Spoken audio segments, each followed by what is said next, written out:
প্রিয় দর্শক, পিনাকি পেজের নতুন আরো একটি এপিসোডে আপনাকে স্বাগত।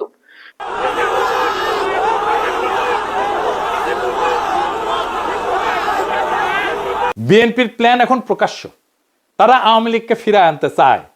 আমি ব্যানে ব্যানে করছি না, আমি প্রমাণ দিতেছি। দেখেন হিন্দু সম্প্রদায়কে দিয়ে কি বলানো হইতেছে। এখানে বিএনপি ছাড়া কোনো উপায় আমাদের নাই। আমাদের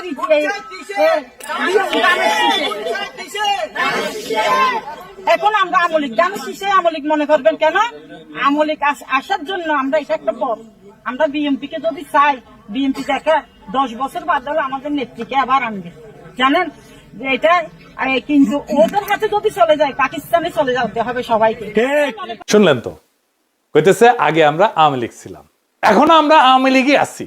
ধানের শীষকেই আওয়ামী লীগ মনে করবেন কেন? কারণ আওয়ামী লীগ আসার জন্য এই একটাই পথ। আমরা বিএনপি কে যদি চাই, বিএনপি দেখেন 10 বছর পরে হইলেও আমাদের নেত্রীকে আবার আনবে। শুনেছেন? ঐক্যমত কমিশনে আইসা বলে আমরা সংস্কার চাই, আর কর্মীদের বলে না ভোটের ক্যাম্পেইন করতে। কি রকম জাউরার জাউরা, কি রকম ভন্ডের ভন্ড। এটাই আসল প্ল্যান। এই প্ল্যান হইতেছে গ্র্যান্ড প্ল্যান, আওয়ামী লীগকে ফেরানোর প্ল্যান। এইবার ভোটে যদি বিএনপি জিতে, তাহলে আওয়ামী লীগ ফিরবে, লিগে রাখতে পারেন। আপনি আসলে ধানের শীষে ভোট দিতেছেন না, আপনি ভোট দিতেছেন নৌকায়, আপনি ভোট দিতেছেন হাসিনা রে, আপনি ভোট দিতেছেন ফ্যাসিস্ট রে, আপনি ভোট দিতেছেন ভারপ্রাপ্ত আওয়ামী লীগ রে, বিএনপি রে না। যারা আওয়ামী লীগ রে ফিরে আনতে চান, তারা ধানের শীষে ভোট দিতে পারেন।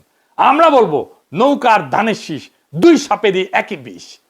এই দুইটারই বাংলাদেশ থেকে হটাইতে হবে। এই দুইটারে ক্ষমতার আশেপাশে আসতে দেওয়া যাবে না। এটাই আমাদের আগামীর বাংলাদেশ গড়ার শপথ হোক। ইনকিলাব জিন্দাবাদ।